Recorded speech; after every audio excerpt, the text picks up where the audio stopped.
जी, good evening. कैसे हैं सब लोग? ठीक है, बढ़िया है, all good? Yes, sir. Okay, should be all good.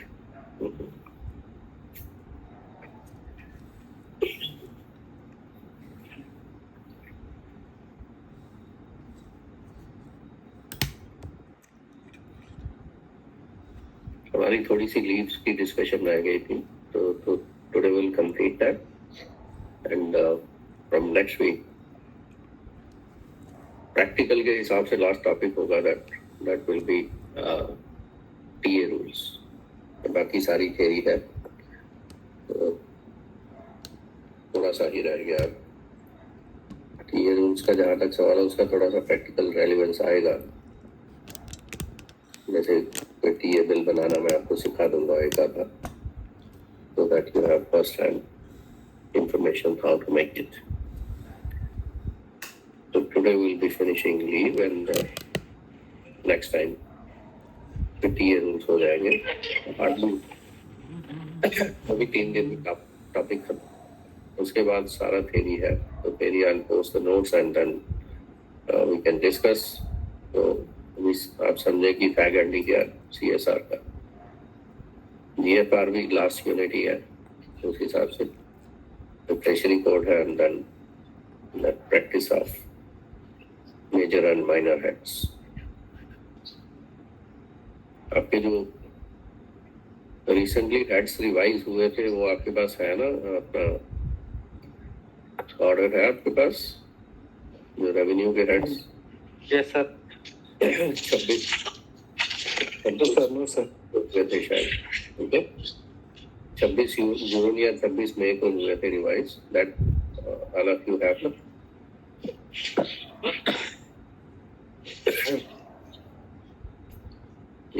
Salaries का कौन सा हेड होता है?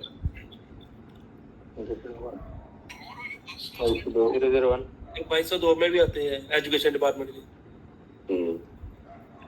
और 2210 में भी आते हैं सर, 2211 में, 2210 और 2211 में मेडिकल वालों की आती है। बट नॉर्मली जो है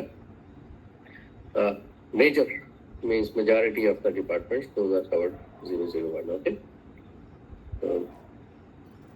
उसके बाद इलेक्ट्रिसिटी का क्या हेड होता है सर? पीओ पावर में आता है ना, 0801 0801 में जाते हैं जी सर।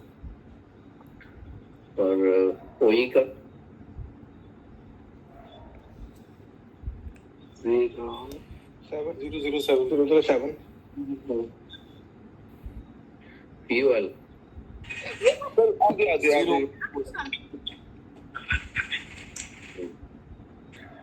जो लोग ट्रेजरी में पोस्ट हुए हैं उनके लिए तो बड़ा सर काफी फायदे वाली चीज हो जाएगी। टीए से रिलेटेड एक था जो ट्रांसफर ग्रांट मिलती है, उसके लिए कोई कंडीशन होती है क्या? मिनिमम 200 किलोमीटर डिस्टेंस होना चाहिए। हाँ, उसमें रेडियस था ना, इफ यू रिमेम्बर। अभी नेक्स्ट क्लास में फिर से आएगा तो आप फिर आ जाए तो सुबह वो रोका था हमने फिलहाल। उनका सांबा से कटुआ ट्रांसफर हुई है तो उन्होंने 1500 रुपया ट्रांसफर ग्रांट डाला हुआ था, तो फिर हमने रोका। बहुत बढ़िया किया आपने, क्योंकि आपने पढ़ा हुआ है, आपके नोट्स में लिखा हुआ है, ठीक है। अगर आप नोट्स को रेफर करोगे तो उसमें लिखा हुआ है ऑलरेडी, तो there is a condition, it's not available otherwise. Sir उनको हम बोल रहे थे, वो मान ही नहीं रहे थे, वो तो रूल्स में कहीं नहीं लिखा है, फिर उनको दिखाना पड़ा। रूल्स में ही लिखा हुआ है,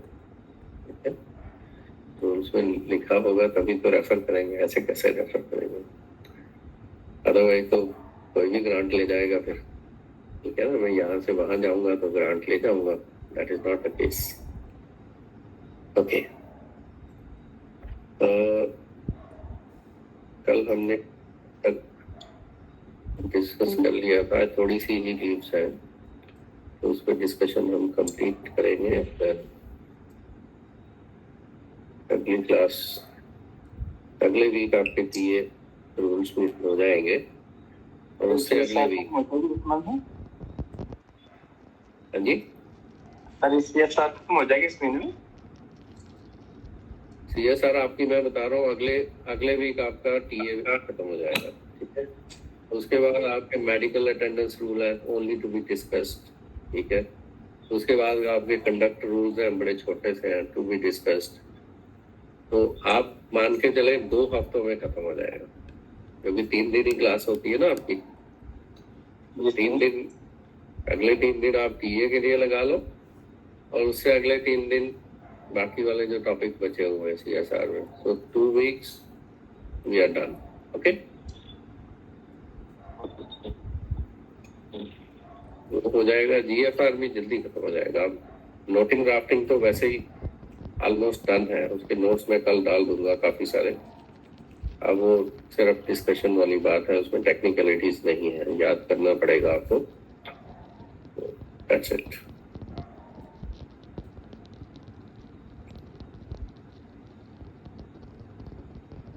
आप लोगों का ठीक टाइम पे खत्म हो रहा है।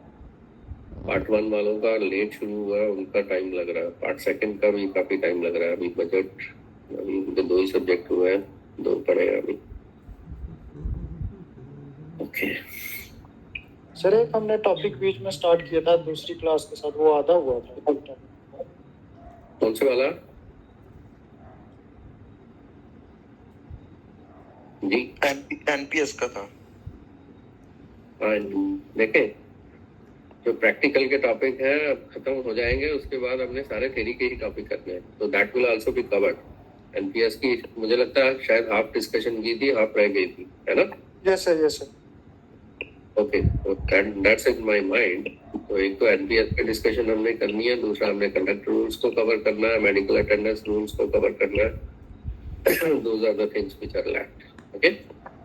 तो वो सिर्फ डिस्कशन वाले हैं, प्रैक्टिकल एस्पेक्ट उनका कुछ नहीं आएगा। तो अभी जो टॉपिक चल रहे थे जी, चाइल्ड एजुकेशन और पेश है ना? हाँ वो भी है, चाइल्ड एजुकेशन अलाउंस और ट्रांसपोर्ट अलाउंस, वो तो SROs है, वो LTC भी है ऐसे तो वो जस्ट 2 पेज के SROs है, ठीक है। तो उनमें भी कोई ज्यादा दिक्कत आने वाली है नहीं है। ओके, कल हमने कहाँ तक किया था? हमने शायद स्पेशल कैजुअल के बाद था क्वारंटाइन लीव। क्वारंटाइन लीव का मतलब ये होता है कि बीमारी वाली लीव, ठीक है। जैसे क्वारंटाइन पीछे सब लोग हुए थे ना, क्वारंटाइन सब लोग हुए थे जब पेंडेमिक आया था। अब कितने लोगों को हुआ था, कितनों को नहीं हुआ था, सबको ही हुआ था almost. I was also having it, but ये कि दूसरे तीसरे दिन पलट हो गया था उसका। तो अगर कोई इन्फेक्शियस डिजीज है फैमिली में, हाउस होल्ड में, ये जो पहली बात हो रही है ये एम्प्लॉय की बात नहीं हो रही, ठीक है।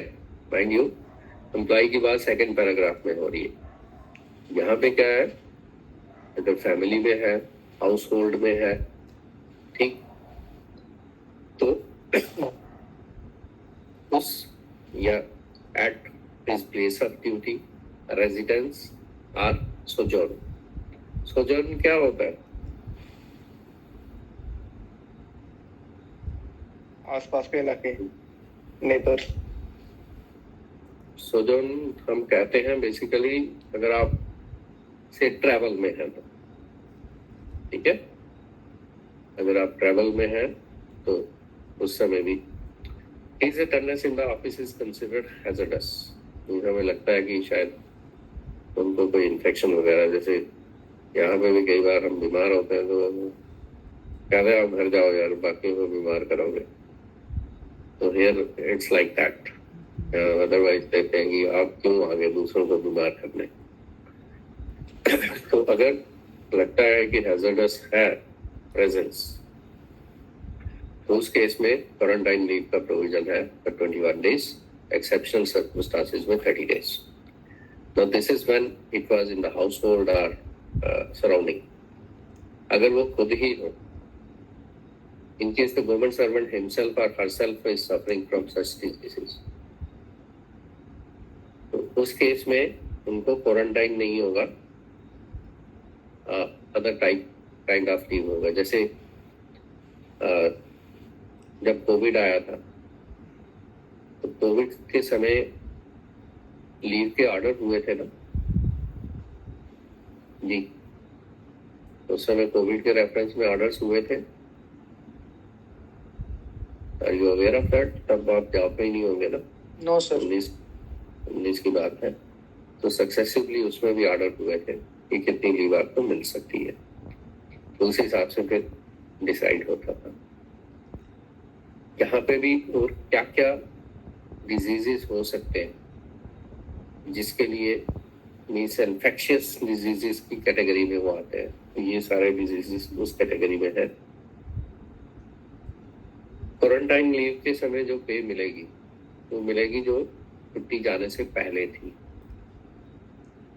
तो यहाँ पे मीनिंग उसका क्या हो गया कि अगर इन बिटवीन कोई इंक्रीमेंट आ जाती है, दैट मीन्स उसका नोशनल इफेक्ट मिलेगा। Is it okay? यहाँ पे ये लाइन लिखी होगी ना, paid before proceeding on such leave, बहुत सारी जगहों पे आपको ये मिलेगा। तो उसका इनडायरेक्ट मीनिंग यही है कि जो भी पे वो पहले ले रहे थे वही लीव के दौरान भी मिलेगी।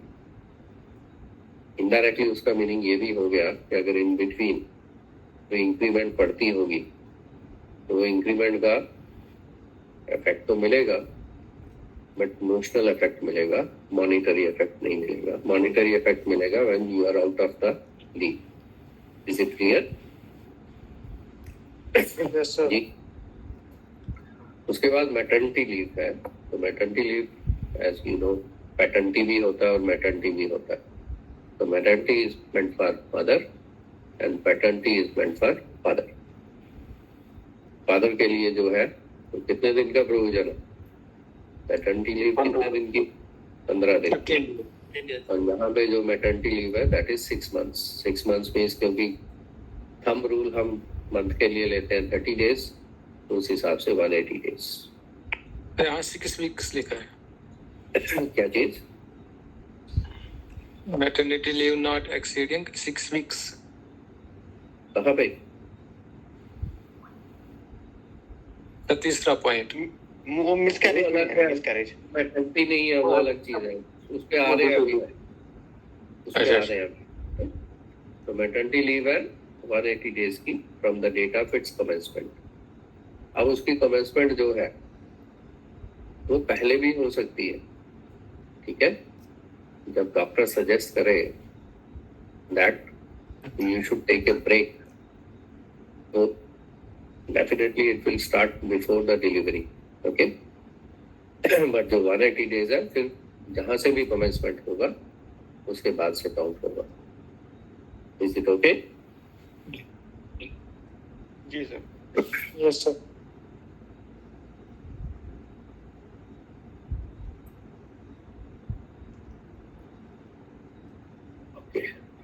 अब ये क्योंकि 2 चाइल्ड पॉलिसी का हमारा है, तो इसीलिए ये जो लीव दी जाएगी ये 2 लिविंग चिल्ड्रन के लिए दी जाएगी। 2 लिविंग चिल्ड्रन का मतलब क्या हो उस समय, ठीक है? बाय द वे से किसी के 2 चाइल्ड थे, unfortunately they lost 1 child, okay? And after that there is a situation, तो उस समय फिर वो एक ही काउंट होगा, वो 2 नहीं होंगे। तो वो सर्वाइविंग की बात होती है, ठीक है? Are you understanding the context what we are discussing? Yes sir. ठीक है? एज ऑन डेट जो है वो 2 चाइल्ड उस में माने जाएंगे। मीन्स ऐसा नहीं है कि अगर पहले थे अब नहीं है तो वो एक ही काउंट होगा। That's it. उसके बाद है maternity leave not exceeding 6 weeks. अब ये अलग पर्पस के लिए है, granted to a woman employee. अब यहाँ पे नंबर ऑफ चिल्ड्रन का भी नहीं है। In case of miscarriage including abortion on production of medical certificate. अब ये भी 2 ओकेशंस पे ही मिलती है, यहाँ पे शायद नहीं लिखा है मैंने। एट द मैक्स 2 ओकेशंस पे ही मिलती है ये भी, ओके? क्लियर? आपने जहाँ नोट्स बनाए वहाँ पे ऐड कर सकते हैं आपको। यहाँ पे भी वैसा ही है, पे के बारे में वही प्रोविजन है। देन मैटरनिटी लीव में be combined with leave of any other kind, और लीव अकाउंट में से ये डेबिट नहीं होती है, क्योंकि leave account is meant for which type of leave? Earned leave, वो मैटरनिटी लीव के लिए है नहीं है, तो उसके अगेंस्ट ये डेबिट नहीं होगी। हाँ, अगर मैटरनिटी लीव के साथ अर्न लीव को वो क्लब करके लेते हैं तो definitely that part will be debited, वो अलग सिनारियो है। उसके बाद है जी स्पेशल मैटरनिटी लीव। सर एक क्वेश्चन था। जी बताएं। सर अगर किसी का एक चाइल्ड की बर्थ होती है और वो कुछ टाइम तक जो है वो जिंदा रहते हैं और यहाँ से उन्होंने प्रोसीड किया है लीव के लिए, मैटरनिटी लीव, और से कि 1 मंथ के बाद उनकी डेथ हो जाती है बच्चे की, तो क्या लीव कैंसिल की जाएगी या वो कंटिन्यू रहेगी? What you are asking is just coming in the special maternity leave, okay? Yes sir, thank you. That's just coming in this part. Okay. Special maternity leave. इसके केस में 60 days may be granted. But ये किस case में है? In case of death of a child. यही आप पूछ रहे हैं ना? Yes sir, yes. Okay. So this is the perfect scenario for that. In case of death of a child, soon after birth, या तो बर्थ के बाद होती है या स्टिल बर्थ। स्टिल बर्थ का मतलब होता है या तो at the time of the birth या उससे भी पहले, वॉर्म में ही उसकी डेथ हो जाना, तो उसको हम कहते हैं स्टिल बर्थ। उसमें टाइम पीरियड भी है, शायद 28 वीक का है उसको, ठीक है। Now in case of maternity leave, अब आपके क्वेश्चन का आंसर आ रहा है यहाँ पे कि अगर मैटरनिटी लीव उन्होंने अवेल की है and her leave continues till the date of expiry of child soon after birth या स्टिल बर्थ, मीन्स मैटरनिटी उन्होंने अप्लाई कर ली है और उसके बाद ये हालात बनता है, तो उस केस में मैटरनिटी लीव को किसी और लीव में कन्वर्ट किया जाएगा, क्योंकि मैटरनिटी लीव और स्पेशल मैटरनिटी लीव इनका कॉम्बिनेशन नहीं है। Are you getting? These are mutually exclusive. Is that point clear? Mutually exclusive का मतलब समझते हैं ना आप? म्यूचुअली एक्सक्लूसिव का मतलब ये होता है कि ये वाला बेनिफिट है तो वो वाला बेनिफिट नहीं है फिर, ठीक है, क्योंकि फिर वो इसमें हो गया।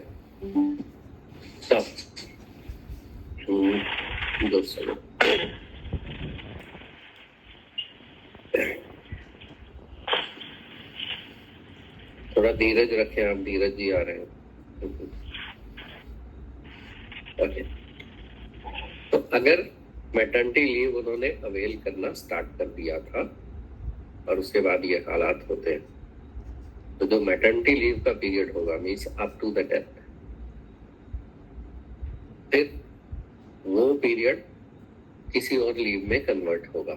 मीन्स वो अर्न लीव में हो सकता है, हाफ पे लीव में हो सकता है, कम्यूटेड लीव में हो सकता है, ओके। और उसके बाद ये वाली 60 डेज वाली लीव उनको मिल जाएगी। अब डेथ के लिए भी है कि कितने दिन काउंट होंगे। ऐसा भी है ना कि चाइल्ड की डेथ 6 महीने के बाद होगी तो क्या वो इसके लिए क्वालिफाई करेंगे? तो that is not the case, आगे चल के वो प्रोविजन भी है।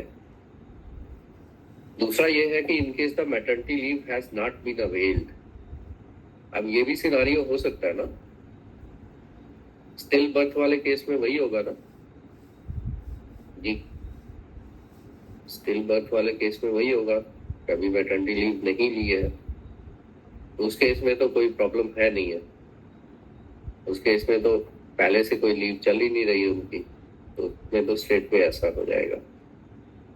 अब कितने दिन काउंट होंगे मीन्स कंडीशन ऑफ डेथ, वो है up to 28 days after birth. इस 28 डेज के बाद अगर होगी तो वो इसके लिए फिर क्वालिफाई नहीं करेंगे। इज दिस पॉइंट क्लियर और नॉट? Yes sir. ठीक है। उसके बाद जैसे स्टिल बर्थ की बात आ रही थी तो उसमें 28 वीक्स की जो प्रेगनेंसी है वो काउंट होती है। Then the benefit of special maternity leave shall be admissible only to a woman employed with less than 2 surviving children. तो कहने का मतलब ये है कि वो दूसरे के लिए मिल रही है फिर। Are you getting? मैटर्निटी भी तो उसके लिए ही मिलनी थी ना। Is it clear? जी सर। दोनों के लिए कंडीशन सेम ही है ना। ये भी तो मैटर्निटी है, ये स्पेशल है। तो लेस देन 2 मीन्स 1 ही होगा ना, फिर हाफ तो होगा नहीं। Okay, so this is meant for the second one or first one as well, whatever. Then इसका भी डेबिट जो है वो लीव अकाउंट से नहीं होगा। पे के बारे में वही है जो पहले था। अगर आपने मैटर्निटी समझ लिया तो पैटर्निटी भी आसान है। पैटर्निटी 15 डेज की है। सर ये बायोलॉजिकल मदर्स को ये मतलब मिल सकता है इसका बेनिफिट, अडॉप्टिव या सरोगेटिव उनको नहीं मिलता है? अभी आ रहा है जी, वो भी आ रहा है। जितने क्वेश्चन आप पूछ रहे हैं सारे आ रहे हैं।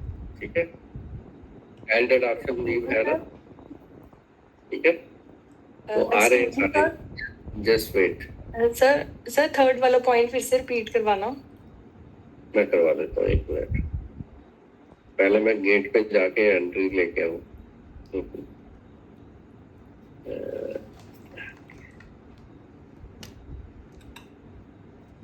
Okay, you are saying third one. ये वाला यस थर्ड वन वाले में क्या है कि देखिए 2 केसेस थे ना, एक तो था स्टिल बर्थ और एक था डेथ आफ्टर बर्थ। ठीक, 2 केसेस थे। ये आफ्टर बर्थ वाले केस में है। स्टिल बर्थ वाले केस में तो ये नहीं आएगा ना। आफ्टर बर्थ वाले केस में है, if the child is born and he or she dies within 28 days, not beyond 28 days. Okay, तो वो इस लीव के लिए क्वालिफिकेशन होगी। अगर उसके बाद डेथ होती है तो फिर वो स्पेशल मैटर्निटी लीव का पॉइंट नहीं बनेगा। Is it okay? Yes sir. ठीक है, क्योंकि बाद में भी तो डेथ हो सकती है, साल के बाद हो सकता है, अनफॉर्चुनेटली हो जाए। तो वो इसको ओपन एंडेड तो नहीं छोड़ा जा सकता ना कि for all time to come you can avail this. तो इसलिए वो 28 डेज का प्रोविजन है। स्टिल बर्थ वाले केस में तो ये वाली कंडीशन नहीं आएगी क्योंकि आफ्टर बर्थ है ही नहीं है, वो तो उसी समय की डेथ है। Okay, that's clear? Yes sir. उसके बाद है पैटर्निटी लीव। तो पैटर्निटी लीव मेल एम्प्लॉय को मिलेगी, इसमें अप्रेंटिस की कवर है। 15 दिन का है इसमें, और कब से कब तक हो सकती है, इस आप किस टाइम पीरियड तक इसको ले सकते हैं। तो उसमें ये है कि 15 दिन before expected date of delivery, उससे पहले 15 दिन भी ले सकते हैं आप। तो इसका मतलब जब डिलीवरी होगी फिर आपको नहीं मिलेगी, फिर आपको जाना पड़ेगा ऑफिस। और up to 6 months from the date of delivery. तो टाइम पीरियड क्या हो गया, ये ऑलमोस्ट 6.5 महीने हो गए आपके पास। 15 दिन उससे पहले और 6 महीने उसके बाद, इस स्पेल में आप कभी भी ये अवेल कर सकते हैं। Is it okay? Yes sir. ठीक है, इसमें भी वो पे का वही सिस्टम है और डेबिट ये भी नहीं होगी। सर ये 2 बच्चे के लिए तो हाँ जी, ये 2 चाइल्ड के लिए अवेल कर सकते हैं ये? हाँ 2 के लिए कर सकते हैं। ये 2 वाला तो आप स्टैंडर्ड मान के चले ही ना हर केस में। ठीक है, 2 वाला केस हर केस में मान के चले, लेकिन वो जो मिस कैरेज वगैरह था उसमें नहीं है वो। ठीक है, that is in addition, but उसमें भी 2 ओकेशंस पे ही हो सकता है। क्लियर? और ये 15 दिन पहले और 6 महीने के बाद 15 दिन में। हाँ, मी 6.5 महीने का स्पेल मिल रहा है आपको, 15 दिन एक्सपेक्टेड डेट ऑफ डिलीवरी से पहले और 6 महीने एक्चुअल डिलीवरी के बाद। इस स्पेल में आप कभी भी अवेल कर सकते हैं, ठीक। उसके बाद है चाइल्ड केयर लीव। तो चाइल्ड केयर लीव जो है बहुत बड़ा बेनिफिट है। फीमेल एम्प्लॉइज को पहले मिला करता था ये, अब भी मिलता है, लेकिन अब मेल एम्प्लॉइज को भी मिलता है। यू नो, जब ये प्रोविजन आया था मैं तभी अपने कोलीग्स के साथ बात करता था कि this should go to male employees as well when they are single parent. Naturally उन्होंने भी तो केयर करनी है ना, और वो बच्चे के लिए भी अच्छी चीज है। If unfortunately mother is not there, तो then father has to take care in the same manner. तो चाइल्ड केयर लीव तो वुमेन एम्प्लॉय, आगे चल के मेल भी कवर हो जाएंगे इसमें। तो and a single male employee, तो दोनों कवर हो गए। वुमेन एम्प्लॉय के लिए सिंगल होना जरूरी नहीं है, लेकिन मेल एम्प्लॉय के लिए single male employee may be granted child care leave by an authority competent to grant leave. Maximum period कितना है इसमें? 2 साल का पीरियड है। तो 2 साल को हमने डेज में कन्वर्ट किया हुआ है, दैट इज 730 डेज। तो पूरे कैरियर में 730 डेज की चाइल्ड केयर CCL जिसको हम कहते हैं, वो लीव अवेल की जा सकती है।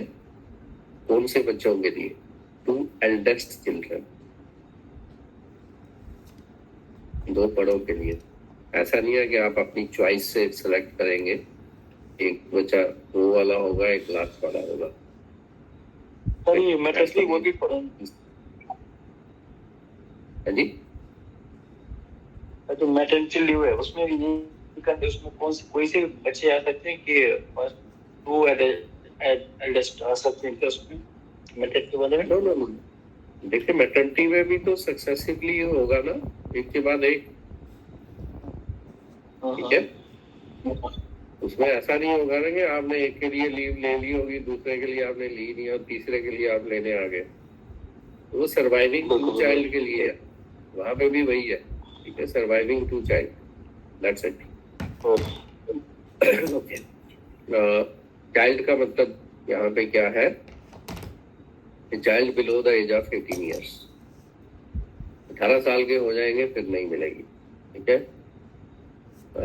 Then a child below the age of 22 years, उस केस में क्या है? अगर उनकी डिसेबिलिटी है 40% की मिनिमम डिसेबिलिटी, उस चाइल्ड के लिए उसको स्पेशल नीड चाइल्ड बोला जाता है। तो स्पेशल नीड चाइल्ड के लिए एज जो है वो 22 ईयर्स है, but otherwise by default it's only 18 years. ये एक्सेप्शन क्लियर है? Excuse me sir. जी सर अगर मान लो किसी का पहले एक बेबी है, देन नेक्स्ट प्रेगनेंसी में उसके ट्विंस हो जाते हैं सर, उस केस में तो मैटरनिटी तो मिलेगी ना जी सर? इस मैटरनिटी मिलेगी, चाइल्ड केयर भी मिलेगी, और उसमें भी क्या होता है, जो ट्विंस भी होते हैं उसमें भी एल्डर और यंगर का प्रोविजन होता है, ठीक है। That will be recorded in your certificate कि who was born first followed by home. Naturally वो एक ही दिन पैदा हो रहे हैं, तो वो आपको बाय डिफॉल्ट तो दोनों के लिए ही मिल रहा है ना, चाहे नाम एक का ही यूज होगा, लेकिन वर्चुअली तो आपको दोनों के लिए मिल रहा है, अलग से दोनों के लिए नहीं मिलेगा सर। फिर मतलब तीनों का ही मिल जाएगा ना? फर्स्ट तो पहले एक था, फिर जो ट्विंस हुए तो टोटल तीनों की मिल जाएगी। तीनों की आप ना माने, 2 की भी माने, तो वर्चुअली तीसरा तो कवर हो ही रहा है ना, क्योंकि वो भी तो उसी समय पैदा हुआ। Are you getting? तो कोई अलग से उसको डिफाइन करने की जरूरत नहीं है। ठीक है सर, फिर वो थर्ड में नहीं काउंट होगा ना, वो दोनों इकट्ठे एक ही में हो जाएंगे। बिल्कुल बिल्कुल बिल्कुल। Okay, thank you sir. That's it. आपको नाम एक का ही यूज करना है उसमें, जो एल्डर वाला होगा उसका नाम यूज करना, बट दूसरे वाला ऑटोमेटिकली कवर हो जाएगा, ठीक है। वो भी उसी दिन पैदा हो, उसको भी केयर जब मदर घर पे बैठेगी तो डिफरेंशिएट नहीं करेगी ना कि इसके लिए छुट्टी ली है तो इसकी केयर करूंगी, तो दोनों की केयर करेंगे, है ना? Yes sir. मेरे कुलीग थे now he is I think assistant director बन गया वो प्लानिंग में। हमने इकट्ठे जॉब स्टार्ट की थी जेएसए की, तो उनके दोनों बार ट्विन्स हुए थे, तो उन दिनों वो बड़े परेशान रहते थे। और अब कहते हैं अब ठीक है जी, वो बड़ी कंपनी रहती है उनकी आपस में। ओके, तो 18 years, 22 years एक्सेप्शन है। During the period of child care leave, women employee and a single male employee 100% है, लेकिन उसके बाद दूसरे साल में कम हो जाती है। ठीक है, पहले साल में पूरी पे है। शुरू में जब ये आया था तो वो नहीं था, उसके बाद ये ऐड हुआ था कि नेक्स्ट जो ईयर होगा, सेकेंड ईयर जो होगा, उसमें 80% की पे मिलेगी। Is it okay? 730 दिन की है ना टोटल, तो उसमें जो पहले 365 डेज होंगे, जो पहले 365 डेज होंगे उसके लिए फुल पे है, और जो नेक्स्ट 365 डेज होंगे उसके लिए 80% पे है। Okay, clear? Then child care leave में भी combined with leave of any other kind हो सकती है, और लीव के साथ या half pay leave, commuted leave, whatsoever, notwithstanding the requirement of production of medical certificate, leave of any kind due and admissible up to a maximum of 1 year if applied be granted in continuation to child care leave। ये वो continuation में हो सकता है। अब इसके लिए क्या क्या कंडीशंस है, क्या देना पड़ेगा इसके लिए? वैसे कह रहा हूँ, इसमें तो कवर नहीं है, कौन कौन सा डॉक्यूमेंट लगाना पड़ेगा? बर्थ सर्टिफिकेट, एक तो बर्थ सर्टिफिकेट लगाना पड़ेगा, और फॉर्म क्या कह रहे हैं, उसके अलावा फॉर्म, फॉर्म, ओके, और एक तो इसमें एफिडेविट भी लगता है। ठीक है, हाँ, एक एफिडेविट की भी रिक्वायरमेंट है। Okay, then grant of child care leave under these conditions क्या है? Cannot gived as a matter of right, means maternity leave में तो मैटर ऑफ राइट है ना, स्पेशल मैटरनिटी लीव में मैटर ऑफ राइट है, आप मना नहीं कर सकते, बिकॉज दैट्स अर्जेंटली रिक्वायर्ड। इस केस में सैंक्शन की जरूरत है। वैसे तो दे देते हैं, बट कई बार ऐसा हो सकता है, सर्कमस्टांसेस ऐसे हो कि गवर्नमेंट अफोर्ड ना कर पा रही हो उस समय चाइल्ड केयर लीव देना, तो सैंक्शन की जरूरत है। बाय डिफॉल्ट ऐसा नहीं है कि आपको कंपल्सरीली मिलेगी। Maternity leave has to be allowed compulsorily, special maternity leave has to be allowed compulsorily, but इस केस में ऑप्शन है गवर्नमेंट के पास कि वो आपको मना कर सकते हैं कि फिलहाल नहीं दे सकते। देन मैक्सिमम कितना ले सकते हैं? तो एक कैलेंडर ईयर में आप 3 स्पेल इसके ले सकते हैं। ठीक है, however in case of single female employ, अगर सिंगल फीमेल एम्प्लॉय है तो वो जो 3 है वो 6 में कन्वर्ट हो सकता है। तो 3 स्पेल्स का आप समझ रहे हैं ना, 3 स्पेल वो 10, उसके बाद 4 महीने, उसके बाद 5 महीने, उस तरह से भी हो सकता है जी। Is it okay? Then it should not ordinarily be granted during the probation period. However, in case of extreme situation, satisfy है, उस केस में हो सकता है। Then leave is to be treated like the earned leave and sanctioned as such। इस sanction की जरूरत पड़ेगी, इसमें फॉर्म भरना पड़ेगा और उसी तरह से सैंक्शन होगी, बट दैट डजंट मीन कि इसका जो डेबिट होगा वो अर्न लीव से होगा, तो डेबिट नहीं होगा इसका भी। संडेज और हॉलीडेज जैसे अर्न लीव की तरह है, तो वो प्रीफिक्स और सफिक्स तो हो सकते हैं ना, जैसे हम अर्न लीव में करते हैं। Okay, clear? Yes, sir. Leave may not be granted for period less than 5 days at a time. 5 दिन से कम के लिए नहीं हो सकती, 5 दिन से ऊपर के लिए ही होगी। The single male employee means an unmarried or widower or divorcee common employee. अब अनमैरिड की भी बात आ रही है, तो उस केस में क्या रीजन हो सकता है? अडॉप्शन वाला हो सकता है। Adoption, That's it. तो ये अडॉप्शन भी साथ नहीं आ रहा है इसमें। प्रैक्टिकली हमने इसको डील किया हुआ है। We were having लॉ की थी वो, was legal assistant, तो उन्होंने अडॉप्ट किया था चाइल्ड।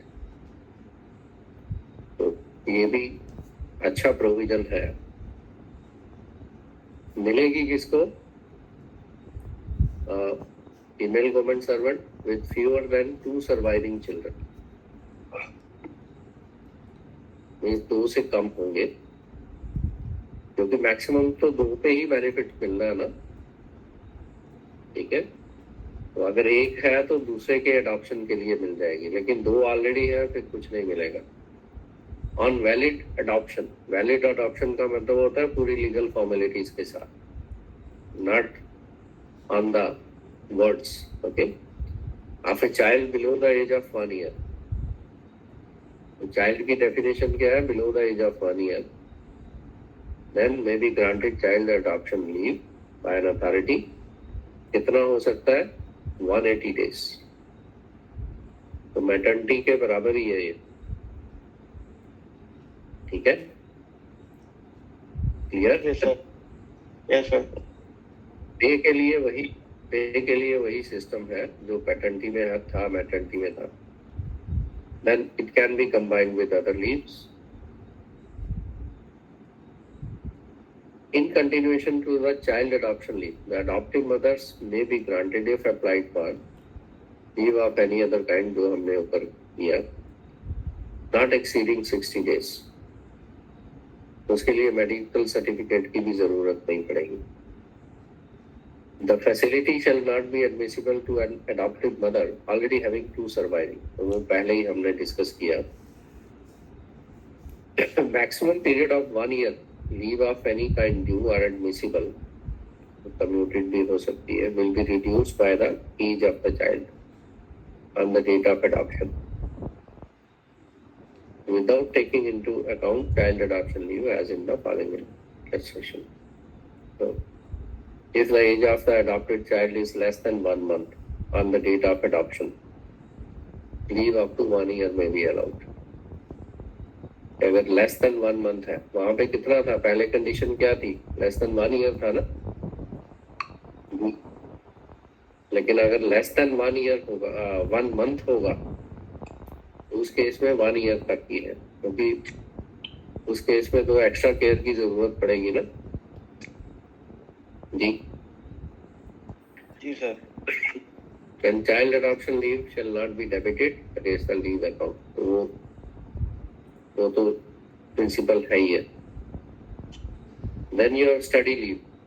तो स्टडी लीव का जो प्रोविजन है, पहली बात तो ये है कि स्टडी लीव में पे नहीं मिलेगी। ठीक है, जो पहला इसका इम्प्लीकेशन है वो ये है कि स्टडी लीव में आपको पे नहीं मिलेगी, but that period will count. अगर आपको याद हो, माइक ऑफ कर दें प्लीज, माइक किसी का ऑन हो गया। अगर आपको याद हो, जब हमने क्वालिफाइंग सर्विस की बात की थी, तो वहां पे भी जिक्र आया था कि जो हायर एजुकेशन के लिए या रिसर्च के लिए जो टाइम पीरियड होता है दैट आल्सो काउंट्स, लेकिन पे नहीं मिलेगी उसकी, ठीक है ना। स्टडी लीव आपको मिल जाएगी but that will be without pay. But फायदा क्या होगा कि आपकी सर्विस पे कोई आंच नहीं आएगी, दैट सर्विस विल क्वालिफाई। ये जो स्टडी है ये विद इन इंडिया भी हो सकती है, बाहर भी हो सकती है। The authority competent to grant leave shall certify कि जो आप पढ़ाई कर रहे हैं या जिस ट्रेनिंग के लिए आप जा रहे हैं, जिसके लिए आप छुट्टी ले रहे हैं, उसका गवर्नमेंट को फायदा होगा। मीन्स आपके जॉब के साथ वो रिलेटेड होनी चाहिए। फिर कंडीशन ये है कि एटलीस्ट आपकी 5 इयर्स की सर्विस होनी चाहिए और 3 साल के अंदर जब आप उससे वापिस आएंगे, ठीक है, जब वो कंप्लीट हो जाएगा तो उसके 3 साल के अंदर आप रिटायर नहीं होने चाहिए। Is it okay? क्योंकि अगर रिटायरमेंट आ रही है फिर फायदा क्या है उनको लीव देने का? तो कोई फायदा नहीं है, ठीक। That the total amount of study leave during entire service is limited to 24 months and not more than 12 months at any one time. तो लगभग 2 साल के लिए मैक्सिमम ये लीव अलाउ हो सकती है, बट एट ए टाइम 12 महीने की होगी।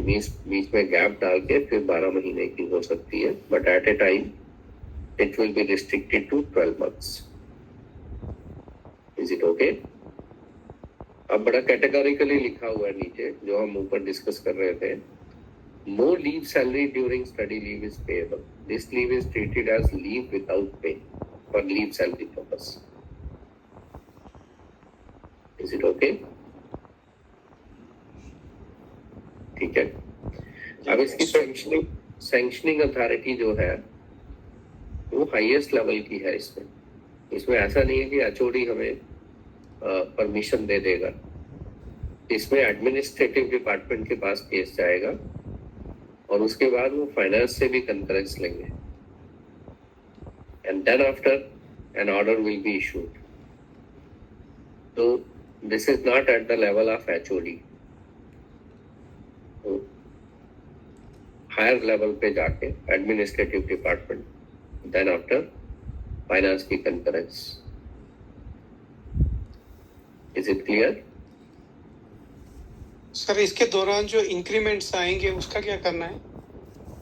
देखिए, क्वालिफाइंग सर्विस का पार्ट ये होगा, ठीक है। बाकी इसमें लिखा हुआ है कि no leave salary during study leave is payable. तो जब आपकी सैलरी पास हो जाएगी तो नेचुरली आपकी इंक्रीमेंट भी तो पास होगी ना फिर। Are you getting? यस। ठीक है, तो वो इंक्रीमेंट आप नहीं ले पाएंगे।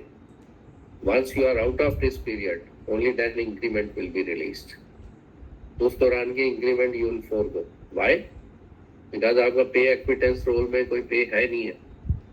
So when you are not drawing the pay, then increment is also passed. और सर अर्नेड लीव क्रेडिट नहीं होगी? No, बिल्कुल नहीं होगी। You are not on duty.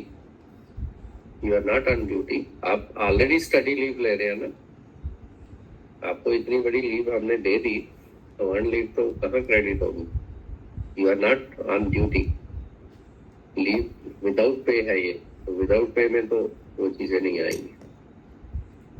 उसके बाद I think this is the last one, disability leave. Disability leave का मतलब ये होता है कि अगर जॉब के दौरान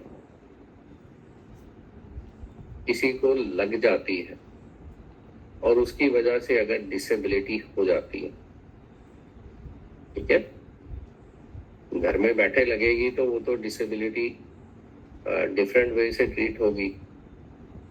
ओके, उसके लिए तो फिर मेडिकल सर्टिफिकेट वाली लीव जो है वो होएगी। ये डिसेबिलिटी लीव उसलिए है कि while you were performing your official duties और उसके दौरान आपको लग जाती है और उसकी वजह से डिसेबिलिटी हो जाती है, in that case this leave is allowed. Circumstance समझ में आ गया? Circumstance is clear? Yes, sir. Okay. That the disability manifested within 3 months of the occurrence to which it is attributed, and the person is disabled, okay, means disability जरूरी नहीं है कि उसी समय हो जाए, within 3 months तक हो सकती है। जब उसको लगी या तो इमीडिएटली डिसेबिलिटी हो जाएगी या कई बार आफ्टर इफेक्ट होता है उसका, तो विद इन 3 months का उसमें है। The authority competent to grant leave may it is satisfied to the cause of the disability, तो वो मोर देन 3 months को भी काउंट कर सकते हैं अगर उनको लगता है। The period to be granted should be certified by medical attendant and shall in no case exceed 24 months. Special disability may be granted more than once. Means एक बार अगर disability हो गई और उसके बाद फिर से वो कोई नया circumstance हुआ और उससे disability जो है वो दोबारा से हो गई, या उसके अलावा कोई दूसरी disability हो गई। से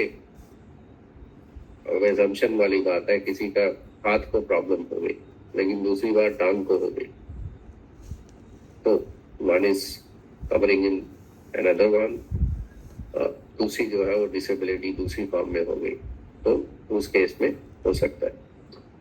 स्पेशल डिसेबिलिटी लीव में be combined with leave of any other kind.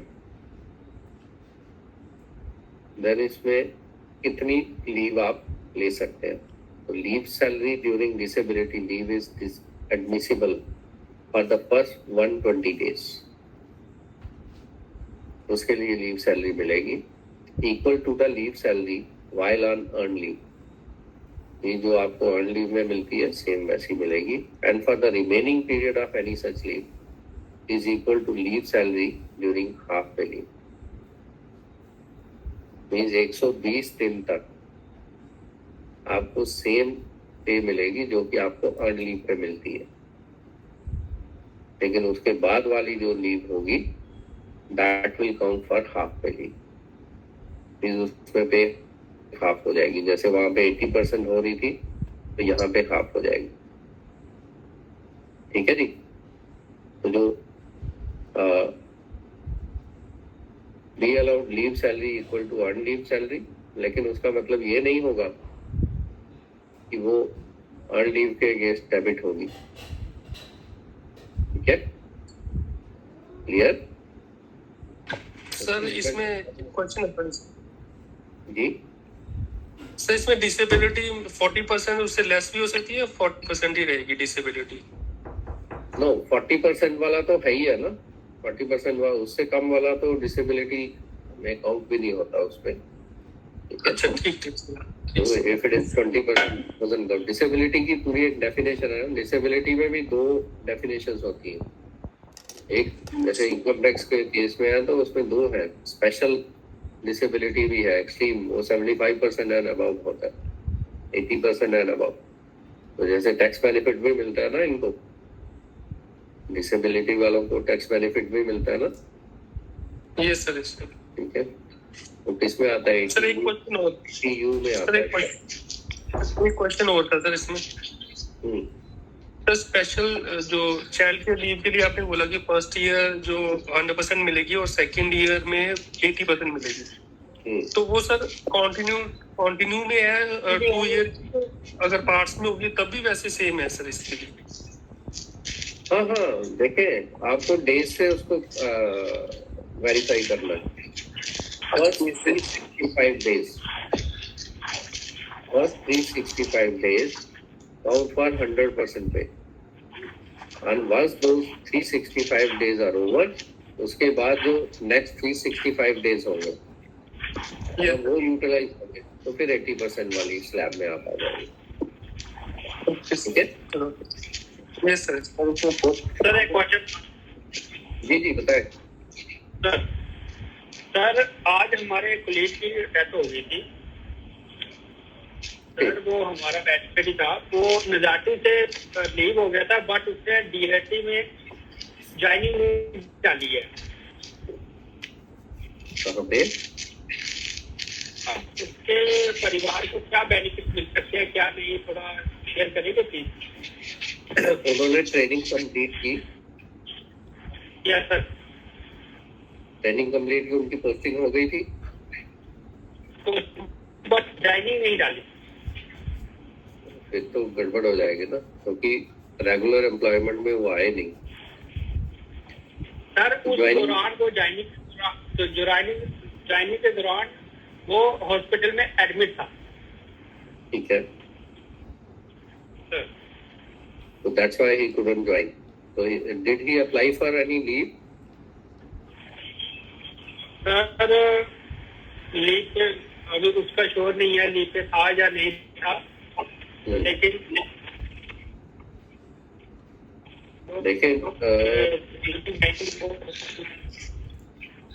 Regular employment में आना जरूरी है फॉर गेटिंग सर्टेन बेनिफिट्स। जैसे आप कह रहे हैं कि उन्होंने ज्वाइन नहीं किया था,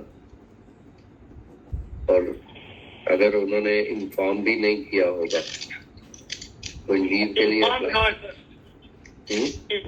हो गया था, इन्फॉर्म हो गया था कि he is hospitalized. Okay, but नजाटी में तो ही वाज अप्रेंटिस ना, he was not in job. Yes, sir. Regular employment में तो नजाटी में नहीं थे। तो जिस ऑफिस में उनको ज्वाइन करना था वहाँ पे ऑफिशियली इंटीमेशन होनी चाहिए कि that person is incapacitated, he can't join. और फिर वो क्या कहते थे उसके बारे में, क्योंकि जैसे आप कह रहे हैं तो ये तो बात होगी, आप लोगों ने कब ज्वाइन किया था? 24 जून, Yes, sir. अराउंड अबाउट 24 जून थी ना सबकी डेट ऑफ ज्वाइनिंग। ठीक जी सर। और अभी देखें सर उनका 19 अगस्त को ही ऑर्डर निकला था सर। ओके, 19 बस। ठीक है। तो 19 अगस्त को जो उनका ऑर्डर निकला था, उसके बाद ऑफिशियली आपने इन्फॉर्म किया था डिपार्टमेंट को? सर ऐसे डिपार्टमेंट ने मेरे को भी पूछा था, तो मैंने ऐसे पता करके डिपार्टमेंट को इन्फॉर्म कर दिया था कि वो हॉस्पिटलाइज है। नो, बट यही है ना कि ऑफिशियली उनको अगर इंफॉर्मेशन होगी तो देन वो आपको बताते भी कुछ कि इस केस में क्या करना है आगे। तो I think he hasn't come into regular employment to get the benefits. ठीक है, so I'm afraid he'll not get those benefits which employees get, because for all practical purposes he remained as apprentice. ठीक है, वो apprentice से employee में convert नहीं हुए। Sir उसका ऑर्डर हो चुका था कि अकाउंट असिस्टेंट के लिए ज्वाइन कर सकता है। But that order is effective only when you join. If you don't join, फिर आपको एक्सटेंशन लेना होता है ज्वाइनिंग के लिए। ठीक है, फिर आपको एक्सटेंशन के लिए अप्लाई करना था कि the person is incapacitated, he can't join right now, तो उसको एक्सटेंशन दी जाए ज्वाइनिंग के लिए। तो उसमें भी खैर प्रॉब्लम है, क्योंकि नजाटी से आप निकल गए, उसके बाद आपने दूसरे ऑफिस में जाना था, डायरेक्टर अकाउंट्स एंड ट्रेजरीज, तो then they would have allowed some extension in the joining. अगर वो प्रोसेस नहीं हुआ, that means the person has not come into regular employment. उस केस में कुछ ज्यादा बेनिफिट होने वाला है नहीं। ठीक है बाकी और ज्यादा डिटेल आपको केस की मिलेगी तो मुझे बताना। On the face of it looks like the person was never converted into regular employee. यार मैसेज करो, वो बोल क्या रहे हो? ठीक है, ओके ओके। क्या बात हो गई थी उनको? एक्सीडेंट हुआ था, क्या हुआ था? सर वो बीमार चल रहे थे, उनको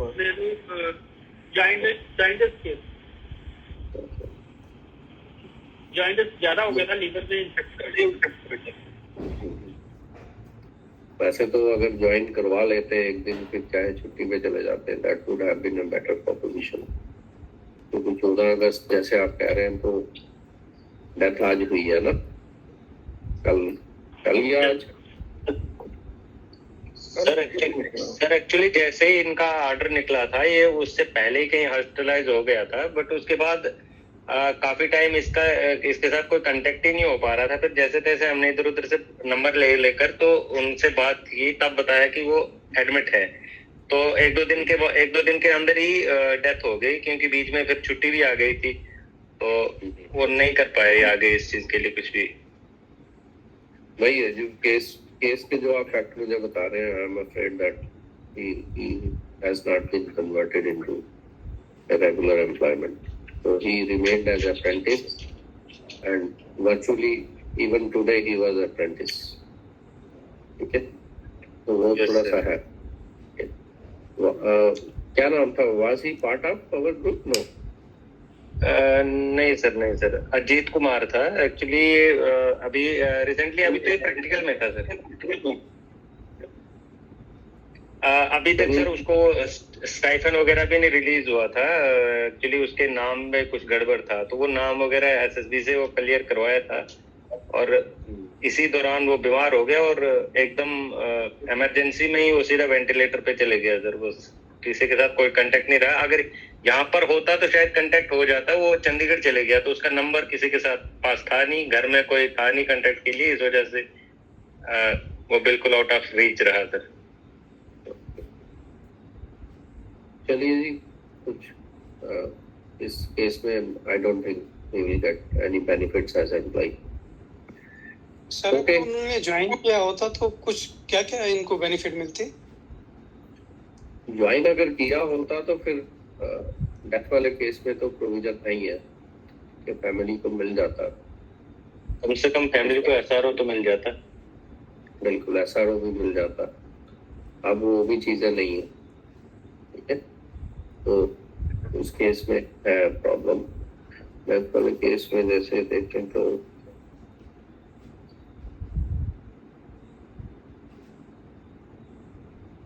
उनका डेथ इन हार्नेस का हो जाता ना,